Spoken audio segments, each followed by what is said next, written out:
Hai semua, Assalamualaikum. Kali ni Cik Nam nak share resepi antara kek yang paling Cik Nam suka sangat makan, iaitu kek butter. Kek butter ni sangat premium rasanya, lembut dan gebu.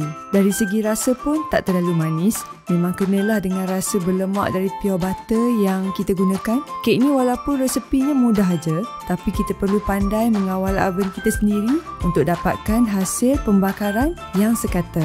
Kalau makan waktu suam-suam panas lagi, memang terbaik. Dengan keharuman pure butter tu, bila lepas bakar, betul nikmat makan. Dan sesetengah orang akan simpan 1-2 hari untuk rasa yang lebih sedap. Dalam video ni, Cik Nam gunakan unsalted butter ataupun sweet butter mak Sari panggil. Kalau nak guna salted butter pun boleh, ikut cita rasa masing-masing .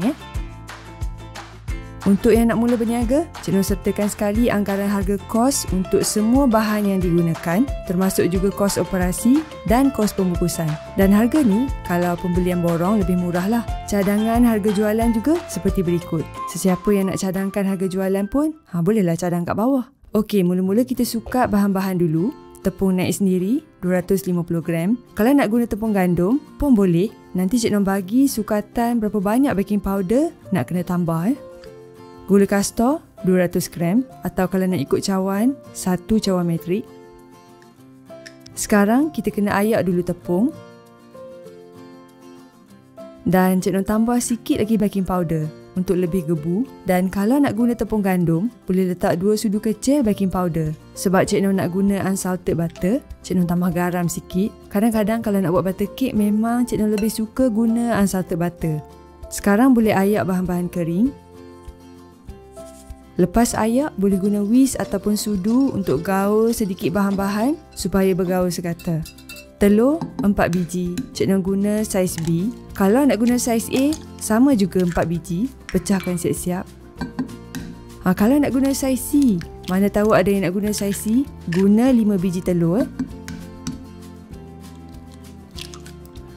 Okey, sekarang kita cerita pasal butter. Sebelum putar, sebelum mengadun, butter perlulah lembut. Butter tu kena lembut macam ni, tapi masih sejuk lagi kalau kita pegang. Bukan suhu bilik . Tak sesuai nak cakap suhu bilik sebab kat Malaysia ni humid dan cuaca panas. Jadi kalau suhu bilik tu mungkin dah cair lah. Cik Nam guna unsalted butter. Ni fokus dekat sikit. Kalau nak guna unsalted macam ni pun boleh, macam Cik Nam cakap tadi. Ikut cita rasa masing-masing. Cuma kalau nak rasa premium, kena guna pure butter. Macam jenama Golden Churn ataupun jenama President pun sedap juga. Bolehlah share dengan Cik Nam. Anda suka guna pure butter, jenama yang mana satu? Buttercup bukan pure butter, tapi boleh je nak guna. Tak ada hal. Loyang ni saiz 8 inci kali 8 inci. Sebelum mula mengadun, grease dulu semua permukaan loyang dengan butter ataupun margarin. Kemudian lapik dengan kertas baking. Kertas baking ni pun kalau nak jimat, boleh letak sekeping bahagian bawah aja. Okey, loyang dah siap grease dan kita dah lapik dengan kertas baking. Masukkan butter lembut dalam mixer. Macam mana rasa kek butter ni? Sangatlah bergantung pada butter yang kita gunakan. Putar butter dan gula sampai kembang, sampai warna bertukar jadi kuning pucat dan tekstur tu macam ringan sikit. Sekali dua kena berhenti dan kaut bahagian bawah biar sekata. Kalau guna flat beater ataupun guna hand mixer, mungkin tak perlu berhenti lagi sebab boleh putar sampai dasar mangkuk pengadun. Bila dah jadi pucat macam ni, masukkan telur sebiji demi sebiji dan terus putar. Kalau masuk semua telur sekaligus, nanti adunan jadi susah nak sebati, jadi terpisah.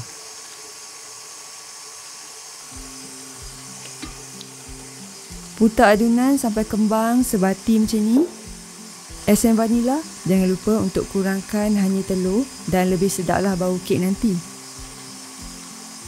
Tepung, masukkan berselang-seli dengan susu full cream sampai habis.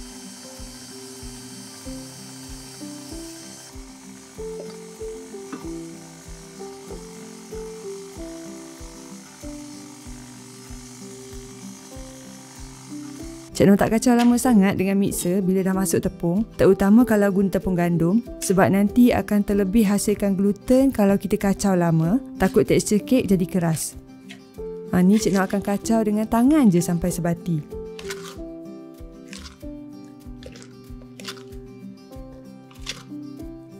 Tuang kesemua adunan dalam loyang.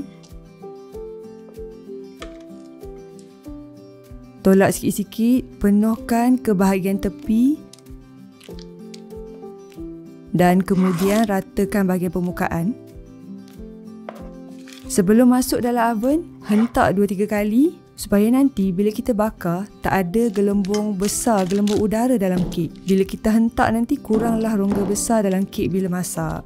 Bakar pada suhu 160 darjah Celsius atau mungkin setengah oven 170 darjah Celsius. Ikut oven masing-masing ya. Bakar selama 35 hingga 45 minit, api atas bawah. Bila dah nampak macam masak tu, boleh keluarkan kek dan test cucuk dengan lidi dulu. Kalau lidi tu keluar bersih aja, tak basah, maknanya kek dah masak. Dan kalau masih basah, cepat-cepat masukkan balik dalam oven dan bakar lagi semula. Penting ya test cucuk lidi tu. Boleh sejukkan sekejap kek dan keluarkan dari loyang. Satu lagi tips, kalau separuh masa bakar tu permukaan kek dah cukup perang, boleh turunkan suhu oven sikit atau tutup permukaan kek dengan aluminium foil supaya tak hanguslah bahagian permukaan atas tu. Nanti takut kalau luar tu perang sangat, dalam tak sempat nak masak.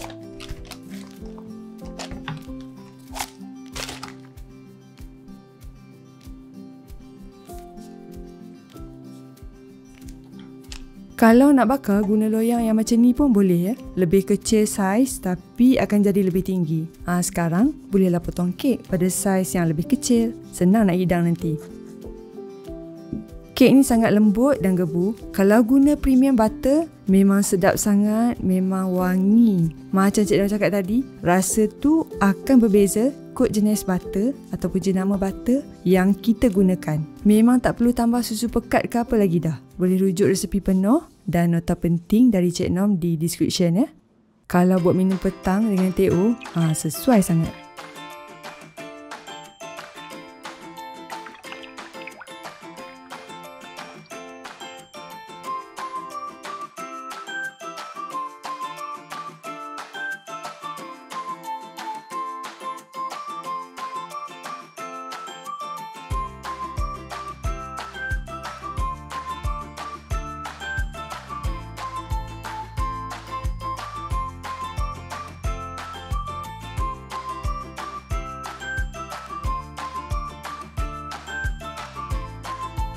Okey, sekian dari Cik Nom untuk kali ini. Sesiapa yang nak cuba berniaga, selamat mencuba ya.